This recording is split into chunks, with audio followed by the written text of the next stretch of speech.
Bueno, mandaron el proyecto al Parlamento. Es peculiar porque lo mandan en simultáneo con el proyecto de aerolíneas. Y la verdad que ponerlos en relación es interesante, porque la verdad que nos hace rememorar prácticamente la lógica del Estado neoliberal. Por un lado, en el caso de aerolíneas, aparece con toda claridad la lógica del Estado bobo, en donde bajo el rótulo de una restatización, que en el proyecto no está, la palabra restatización no existe en ningún lugar del proyecto de aerolíneas, se plantea el rescate y posterior privatización de la empresa. Rescate que implica absorción de deuda de cerca de $1.000 millones, que, como gestión, por cierto, irregular, del grupo que ha venido controlando esa empresa. Y la lógica del Estado bobo aparece asociada a la lógica del Estado turro, que es el Estado que frente a los jubilados le presenta esta propuesta, que en realidad es una verdadera propuesta de inmovilidad. Porque lo que se hace en todo el decálogo del proyecto y en la fórmula en particular es poner límite, límite, límite, límite, límite, de manera tal de que esos recursos que nosotros demostramos que existían no se usen para aquello para lo cual fueron recaudados, que es para pagar los saberes previsionales.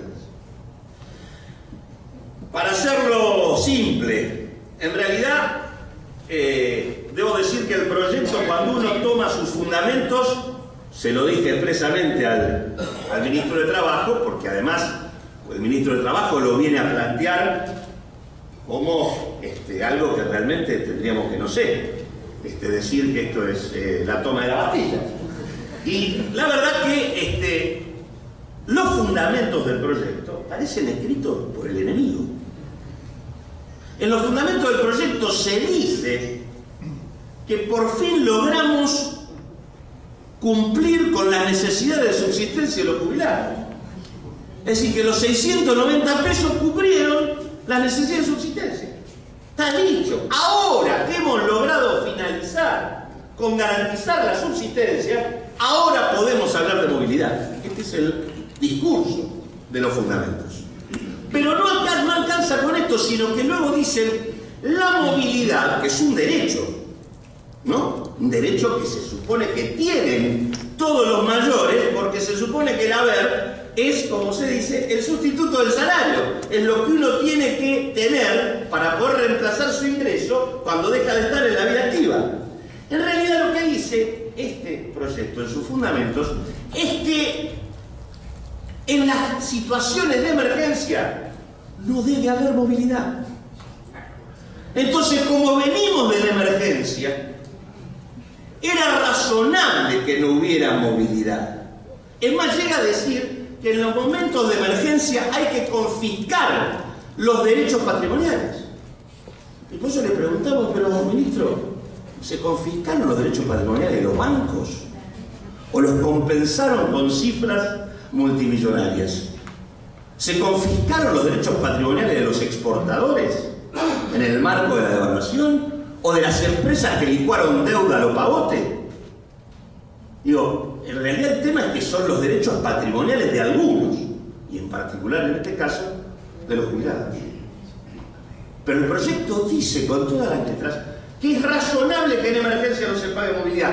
Ahora que estamos en etapa de normalidad, ahora bueno, vamos a proponer esto, que por cierto, atendiendo a la seriedad presupuestaria, lo vamos a hacer de esta manera.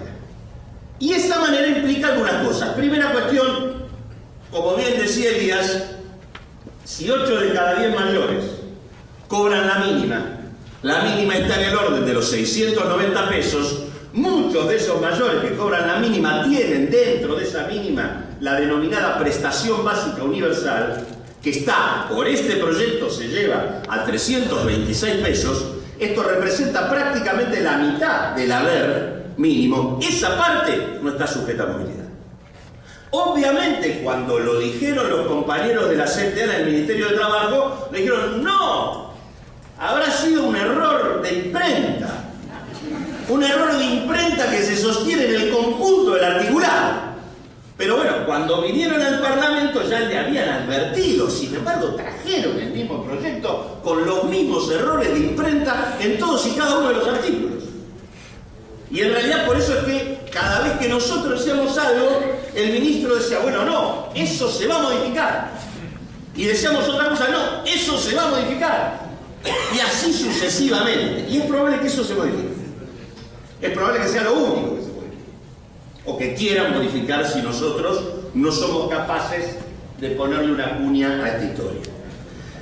Digo esto porque la verdad es que, digamos, primero empieza por ahí, como bien decía Eugenio, en realidad no hay ninguna propuesta, ni en una vez, ni en 2 veces, ni en 10 veces, de recomponer los saberes a sus niveles con movilidad.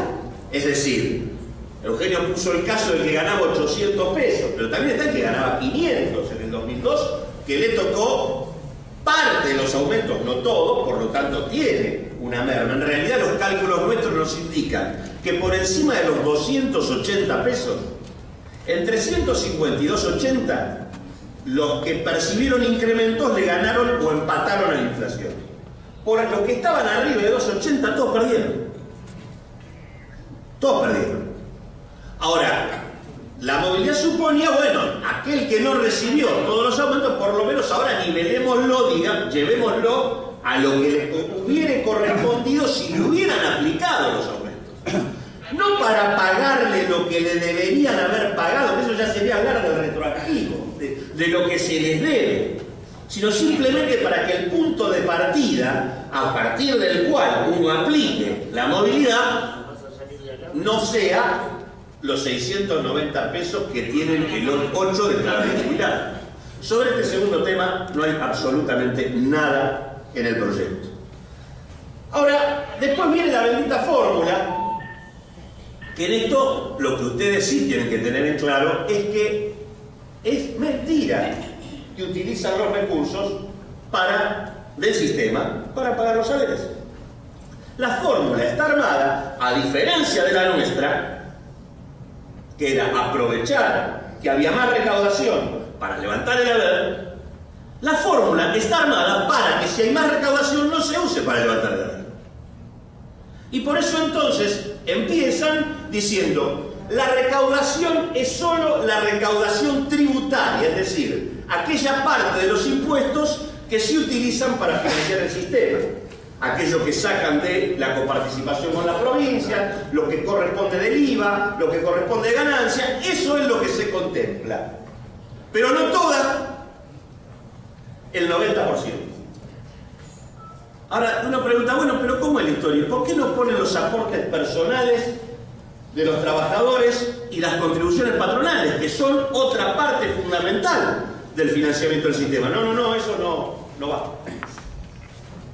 Y eso no va porque cuando uno mira 2002-2008, los aportes y las contribuciones crecieron el 330%. La recaudación por impuestos creció el 230% y los salarios el 140%. Por lo tanto, ¿qué sacaron de la fórmula? Lo que más crece. Porque era lo que obligaba a usar recaudación para financiar los saberes. Eso lo sacaron. Y de la parte de impuestos sacaron una parte, el 10%. No contentos con eso, ¿qué agregaron? No va a ser el crecimiento de la recaudación, es la recaudación dividida la cantidad de jubilaciones y pensiones que el sistema paga. Ahora, aquí que ahí viene otro cuento, que son, lo que bien decía Eugenio, que es el 1.300.000, por ejemplo, que entraron por moratoria. Nosotros estamos completamente de acuerdo que todo aquel mayor que llega a los 60 o los 65 años tiene que tener el haber, mínimo por lo menos. Ahora, eso se tiene que pagar con fondos adicionales, no agregándole un déficit al sistema, como le agregaron 6.000 millones de déficit. Ahora, ¿qué dicen? No, bueno, pero esto no va a volver a ocurrir. ¿Cómo no va a volver a ocurrir? Si uno tiene hoy